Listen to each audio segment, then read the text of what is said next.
All right, everybody. It's a lovely day. Heading over to Cycle Gear. As Nick got his new MT-09, and he needs some big boy gear because he's going to try his hand at a track day in a couple months with us. Ooh, I do like the way these new tires feel. There's always that new tire feel, but it is falling into the turns. I noticed the profile on these. We're going to do a full review tomorrow once they're you don't have to really scrub tires in much these days. But I'm just going to ride a little bit around town. Not going to the mountains today. Got Sarah's wedding this afternoon.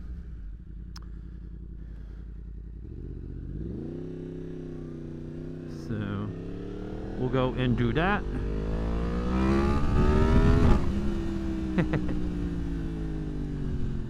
This thing is so much fun.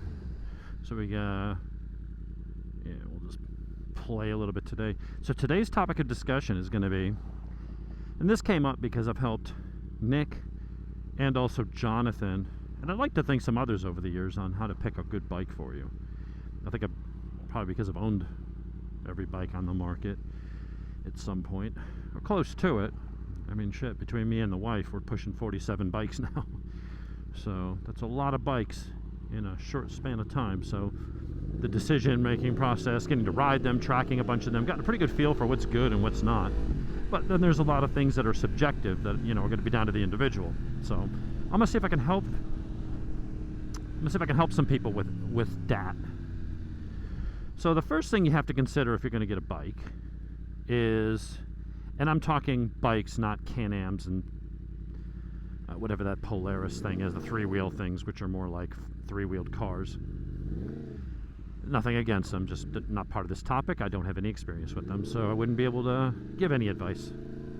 But the first thing you got to do, I think, when you're selecting a bike is figure out, do you want to be a biker or do you want to be a rider? And you say, well, what the hell does that mean? Well, a biker's different than a rider.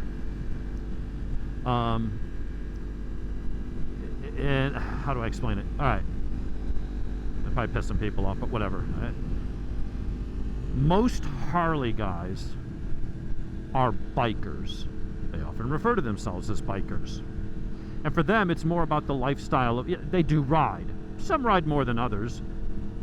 But I don't think the average Harley guy puts 15,000 miles on a year. I don't, and if I'm wrong, I'm wrong. This is my opinion. It's worth what you pay for it. So, a biker is, you like the lifestyle, you like being a biker, you like being seen and known as someone who owns a bike. You'll spend lots of time in the garage looking at your bike and polishing the chrome, and, when you do ride, it's probably not that far, and it's probably to go to the bar and hang out with your other guys that are into their bikes. That's a biker. There's tens of millions of them, if not more. Nothing wrong with it. And then there's a rider. And to the rider, it's not as much about the lifestyle. And there's crossover. It's not like it's A or B. They're a blend. It's just which side of the spectrum do they lean towards, right? When you look at the criteria. A rider is going to be more about the ride. They ride a lot. They want to be out on the bike, hitting the twisties, or going on their adventures, or touring across the country, and the bike is a means to an end. The bike is a way to facilitate that. And so they want to have a cool bike. They like to wrench on their bikes. They want something they can be proud of. Like, that's not a part of the factor. But they're much more about the ride, and then it's, what bike will take them there. As opposed to Harley, people buy Harleys not because of the fastest, not because of the best bargain, not because they're the highest quality. They buy Harleys because they want a Harley. They like the name. It's like Apple. You don't buy an iPhone because you want the latest tech and the highest features and the most flexibility and the best deal, and you buy an iPhone because you want an iPhone. And so that's the first thing you got to figure out. Which camp are you in? And it's okay if you're, I'm not saying one's superior to the other. Just different strokes for different folks. So that's what you got to figure out first. Are you a biker or are you a rider? If you're a biker, then you're probably going to, lean more towards a Harley or an Indian, or something like that. Now, I will say there are bikers in the sport bike world. There are guys that will go out and buy, a Ducati because they want to be seen with the Ducati. Not knocking Ducati. That's if I'm a fan of any brand above the others, it's that one. It's going to be the Ducati. Love them. But I also ride the shit out of them and have fun with them and go to the Tail of the Dragon and spend a lot of time in the mountains and do track days on them. I use it for what it was intended for. So there's a nice crossover where, you could probably have both. You can have some elements of the biker and the lifestyle and the brand image, but, use it for what it's fucking made for. And actually get out and ride the damn thing. Don't just sit there polishing it on and showing it off at a bike meet or bike night or something like that. Come on, folks, let's go. Why are you letting that big gap in there? People are so timid. They just take their time accelerating like what, your car's going to flip over at 30? Anyway. So figure out which camp you're in. If you're in the biker and you just want to ride around and, go do that. Now, if you're a rider and you're looking for, what's best, then you got to figure out what kind of riding do you want to do. There's bikes that you'd love to own, and that's why I think a lot of people get the wrong bike. They love the look of this. They love the look of, Nick's case, loved the Harley, but he can't ride it the way he wanted to ride it. So then he had to sell it and go get an MT-09 SP. I've been telling Jonathan for years, I look at you, I look at your size, I look at how you ride the bike, your personality, and he's like, I just really love full fairings. If they're going to get another Gixxer, I'm like, you need to be looking at a Triumph Street Triple RS. In your price point, and for what you're looking to do, I know you like the full fairing and you like that look, but if it doesn't facilitate the way you actually ride, is it the best fit? If you're just driving it around town, it probably doesn't make a damn bit of difference either way. When you are going to be doing track days and you're hitting it pretty hard in the mountains, you need to make sure that that bike is the right tool for the job. And so a lot of people go for the bike they think is the coolest, and it may be cool, and it may be really fast, and it may be fun, but I would encourage you to be honest with yourself when you're selecting a bike. Remember, it's not just, oh, it's just an expense, oh, it's just a toy. Every time you swing a leg over this, you're putting your life on the line.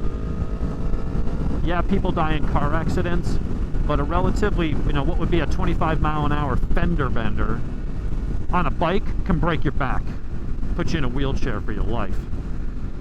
So the stakes are way higher here. And so having the right tool for the job is important.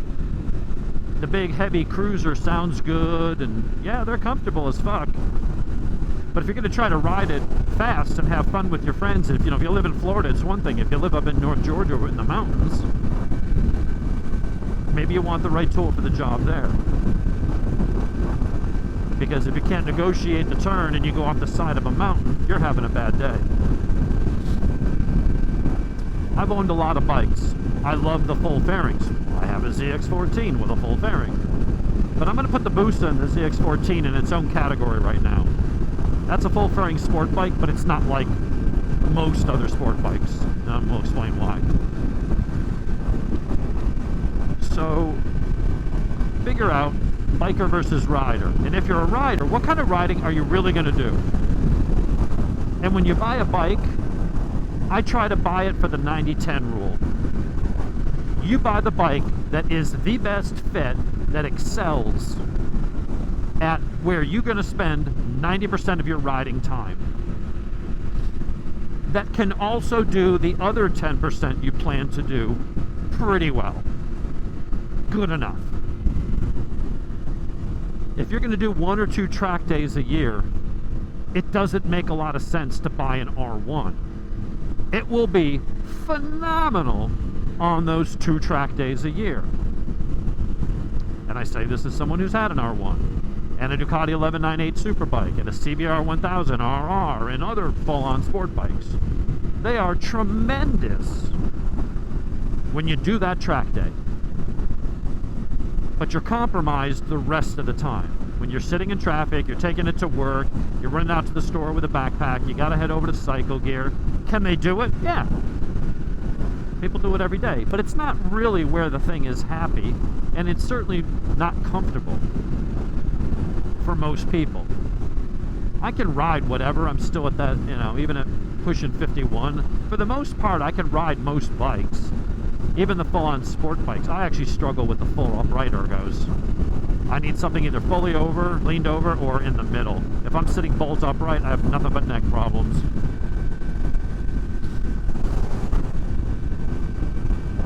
But when you're riding around town and you're going up to the mountains and you're playing in the twisty roads and you're going to dinner, like everywhere other than the track, this MT-10 and that MT-09 SP behind me is a better street bike. And if you're a street bike rider, why buy a race bike? Well, because it's cool, it's faster. Is it? This bike will do 160 easily. Now, you're not going to enjoy it as much because naked bikes aren't a lot of fun at high speed because of the lack of wind protection. But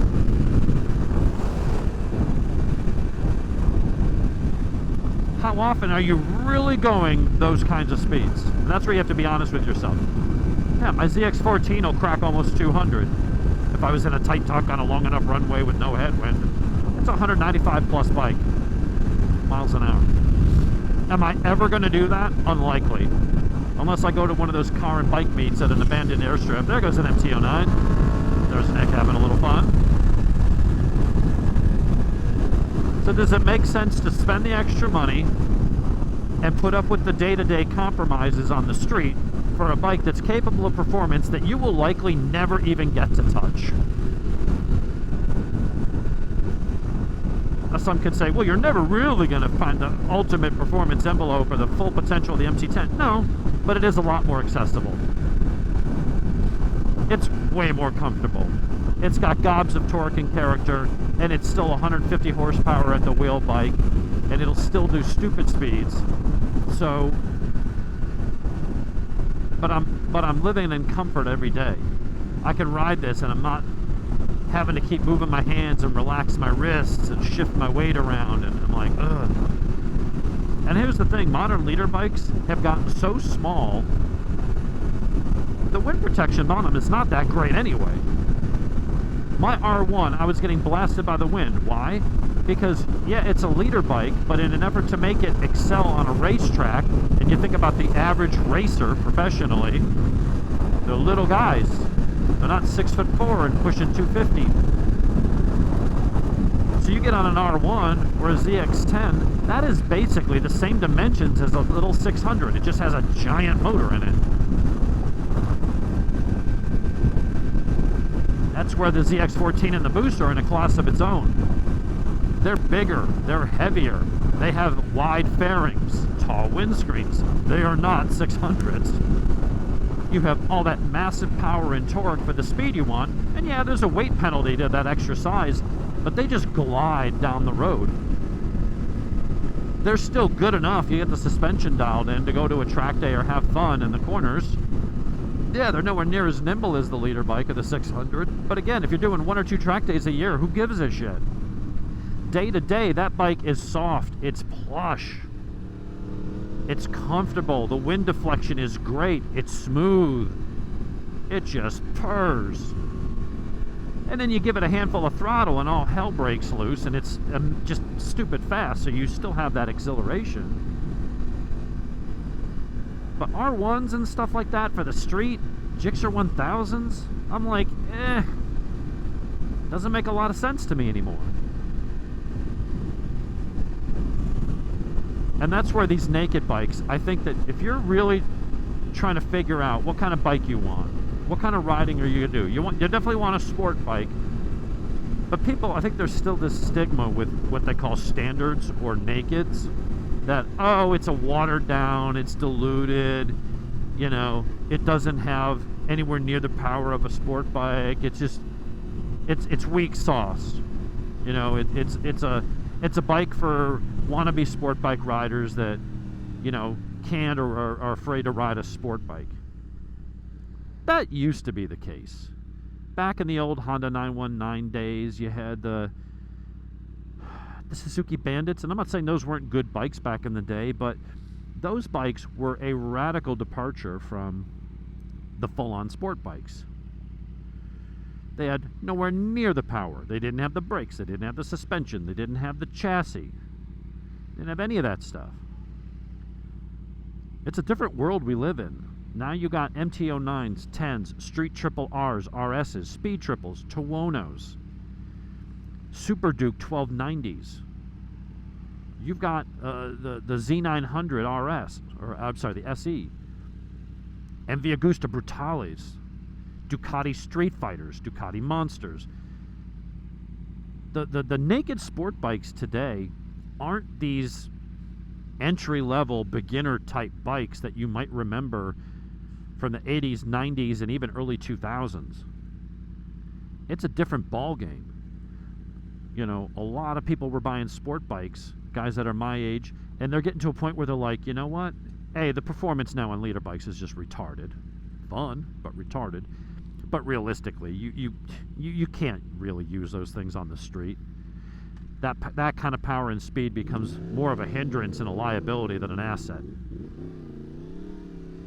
So then you're like, and you know, and at some point you're like, this ain't fucking comfortable on my back anymore.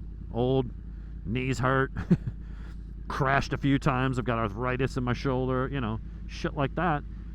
But you still have the skill and the drive and stuff, but you need something you can live with. And that's where bikes like this are kind of without peer. The amount of performance you get in a naked bike today would embarrass most full-on super bikes, sport bikes from 20 years ago. You've got sport bike suspension, you've got sport bike power, you've got the latest electronic rider aids and quick shifters and stuff. You got really good brakes. Tire technology has come a long way. These bikes are staggeringly good. Just touch the throttle and it's like, let's go, let's go. It's like 18% throttle and the front end just goes burp. So that's where I think if you're a street rider and you want to do a couple sport bikes, yeah, and so, I mean, this bike is not the best looking bike. I don't care. I always hear people say, whether they're talking about cars or bikes, that like, you know, if you don't get out of your car, you don't park your bike, if you don't stop, you know, as you walk away, if you don't stop and look back, then you bought the wrong bike. And I'm like, I used to kind of believe that, and there's something to it. But that comes down to the whole discussion of there's the bikes you want to own versus the bikes you want to ride. Are you a biker or are you a rider? This is not a great looking bike. It's interesting. I like certain aspects of it. Sorry Nick, but I don't think your bike is particularly good looking. Aesthetically, it's just, Street Triple, sexy. Speed Triple, Tuono, sexy. Super Duke, it's okay. Monsters, pretty good looking. You know, but I look at this bike and I'm like, I never find myself going out in the garage to look at it. I look at my Triumph, the Speed Twin. That's a cool bike. Nowhere near as good to ride though. It's good to ride for what it is. It's amazing for that kind of bike. But not as good. This bike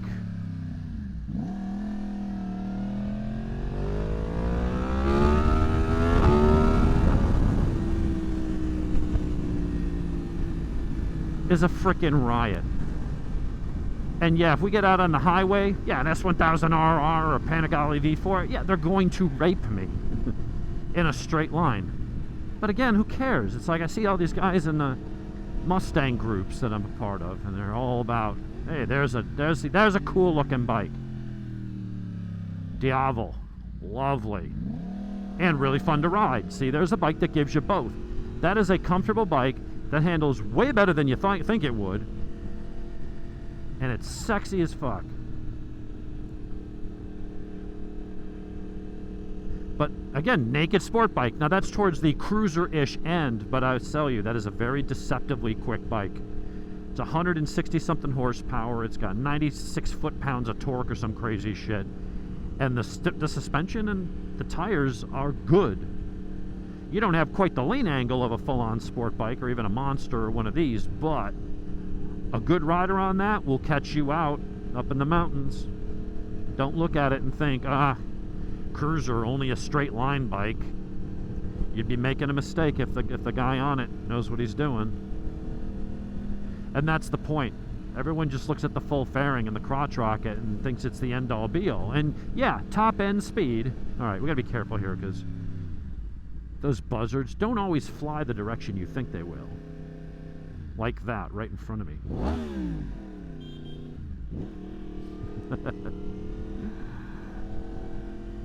Yeah, I thought... I had a buzzard once on my street cup. Just blasted it in half. The people behind me were getting hit with bird parts. And then one time I was in Donna's F-150. Brand new F-150 4x4 EcoBoost. Really nice truck. First big, nice truck she bought when we were together. And I see some birds up ahead. And they take off. And she's like, hey, slow down. I'm like, they'll get out of the way. I'm thinking they're crows. No. Big, heavy buzzards didn't get out of the way in time. And I didn't slow down and smash the grill. She just looks at me. She's like, I've had this car for 2 fucking weeks. And you just plowed into it at, 52 miles an hour. I was like, sorry. I'm like, I'll fix it. And then I kind of glued it together, and you couldn't tell unless you really knew what you were looking for, and then we traded it in before we actually replaced it. But yeah, anyway. And so that's what you got to think, what kind of bike do you really, what are you going to do with it? Are you looking for the bike for the cool factor, or do you just want something that's just a friggin' hoot to ride? And that's where bikes like this, I told Nick, MT-09 or Street Triple. I've been telling Jonathan for years, Street Triple. I've been telling Donna for years, I'm not comfortable. I got a CBR 600, I got a Gixxer 600, I got this, I got that. I'm like, go get yourself a Street Triple R. It was around that time in, 2013, 14, 15 era where manufacturers saw a place to really impact the market by not just giving these kind of really detuned entry-level naked bikes that had hints of sportiness. They were like, let's build a goddamn naked, Triumph has done it before in the past with the Speed Triple. That's how the Speed Triple, they took a Daytona 955 or whatever, sport bike, and threw a set of handlebars and ripped the plastics off. And it was a hit. Aprilia took the Miele 1000R sport bike that they raced. And they ripped most of the fairing off and put a goddamn handlebar on it. Didn't change the chassis, the motor, the tune, the foot peg, like everything. It was a super bike with handlebars. Ducati did that with the Street Fighter 1098 back in 2009 or 2010. They took a 1098 super bike. They detuned it by 5 horsepower. It's still a 155 horsepower monster of a bike in its day. They threw a handlebar on it, ripped off the plastics. And the power it lost was only because they had to change the airbox. Then the Tuono came out, the one with the V4 and stuff, and the light clicked. And there's a reason why those bikes are some of the best handling bikes out there. Now, there's also adventure bikes. Now, if you want to get into touring and stuff, I wouldn't go buy a Goldwing. If you got the wife and you're older and you're going away for 3 weeks and you really need massive luggage capacity, all right, whatever. But I think for most people, if you want to ride it as a daily, but then go touring, go get yourself a super, what the hell does Kevin have? It's a 1290, so it's a beast of a goddamn motor. But he's got the, it's not the Super Duke. but it's the touring adventure bike that's built off the Super Duke. You got Tracers. BMW's got the X1000, S1000XR. There are some amazing bikes, and you look at it and you go, I'm not crazy about the way it looks. Well, are you a biker or are you a rider? Is it more important to look at the bike? Like when I'm sitting here in the cockpit, I don't see the bike. I don't have to look at it. You do. So it's like, I'm too busy riding the goddamn thing and having an absolute blast on it. You don't want something too hideous, but I'll tell you, one of the most fun bikes I ever owned was a Hyper Motard 1100. They first came out, it was one of the last designs by a designer called Pierre Terblanche that worked for Ducati for a while. That bike was not a good looking bike. Kind of ugly. However, it was an absolute riot.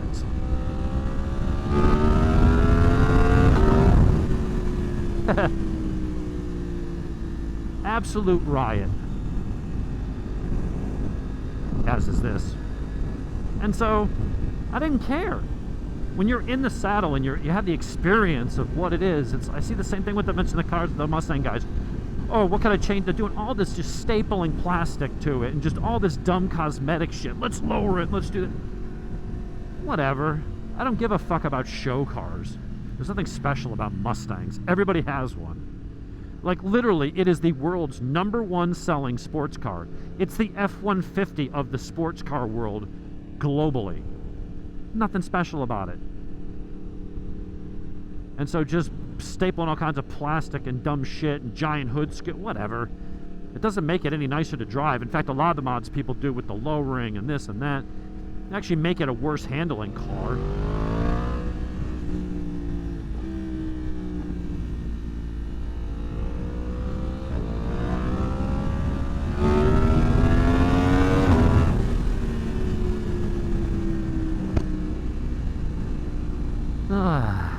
So, my advice is figure out what you want to do, and if you are a rider, use the 90-20 rule. I think bikes like this and street triples and MT-09s and Z900s, they're the shit. They are where it's at. They give you 90% of the performance of their sport bike cousins, but gobs more character or at least comfort. And they're just more usable. What power they have is way more usable, way more accessible.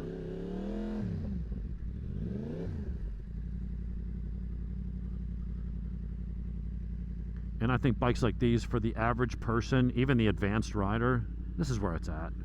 If you can do lots of track days or lots of highway driving and you want that extra wind protection, then yeah, something like a Booster or something, you know, that's got more wind protection is good. But I think these bikes are where it's at. And I think the guys that have listened to me and went and bought these kinds of bikes are very appreciative. So maybe we'll add to this video later when I get back to the house. And we'll do a interview of them. All right, we'll be back in a bit. Maybe.